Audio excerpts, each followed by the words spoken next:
We wanted to measure the respondents' knowledge about our subject, about the refillable products for our case, because we have a how often do you use refillable products before treatment and the same question afterwards. And so we would like to know, well, how much it changed. And so what's the best way? Yeah, sorry to interrupt you. There is a question here, how and why do factor analysis? Is that your question? Yeah, but that's for Maria. I mean, that's for you too, but okay. Yeah, it's the other part. Yeah, okay. So can you please repeat your question, because I was a bit distracted with the Excel file. Can you please repeat? Yeah. We asked that our first questions was how often do you use refillable products, then the treatment, and then with this new information, the same question, how often do you still use? Yeah, and we like to measure their knowledge by looking at the difference of response between these questions, but we don't really know how to do it. Yeah, but that's it's the same participants, right? Yeah. And then it's a repeated measures. Then you have to do a repeated measures t-test before and after. Paired samples t-test, I think it's called in the SPSS platform. Paired samples t-test, yeah, where you have two groups where participants are the same before and after. And then you will see how much the difference in the mean of the variable goes up or down according to before and after the treatment. Yeah.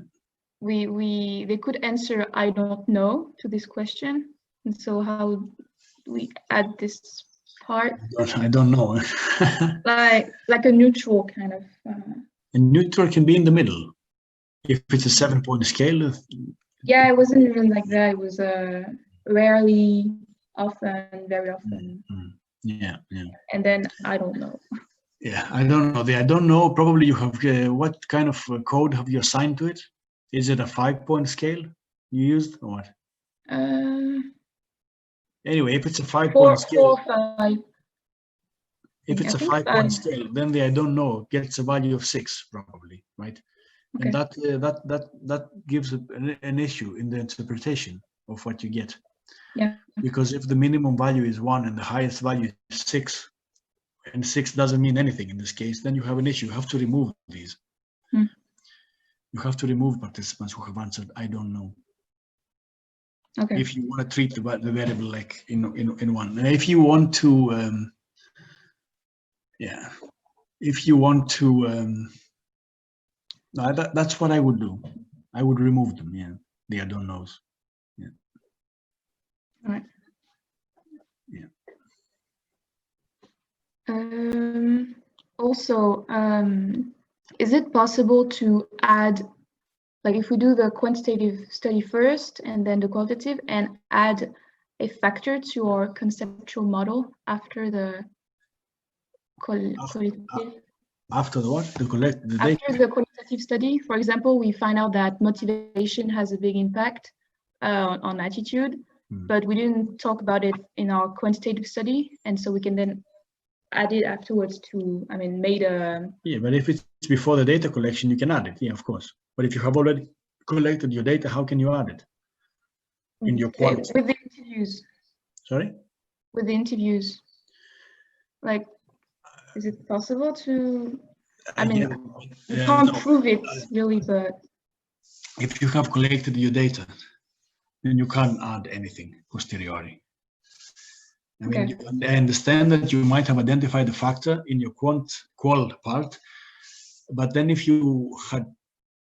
this is the case, then you would need to kind of measure it with some questions in your quant part. You can't just, like, after you have collected your data, how can you add? How would you add? You would have to make a kind of revised model and just add it in a different color. You can do that. You can add the revised model, but how are you going to estimate the model if you don't have data from each participant that gave you data for all the other constructs of the model? You need to have data. Well, you need to have data from everybody. Okay. So this is not the case. You can put it in and say that this could be a variable or a construct that possibly plays a role in the whole And that's something for future research, kind of, in a way, right? Mhm. Yeah, that's the only thing you can do right now, because after you have administered your questionnaire and gotten your data back, you can't. Okay. Well, I think that was all. Yeah. No? Can you excuse me just 2 seconds?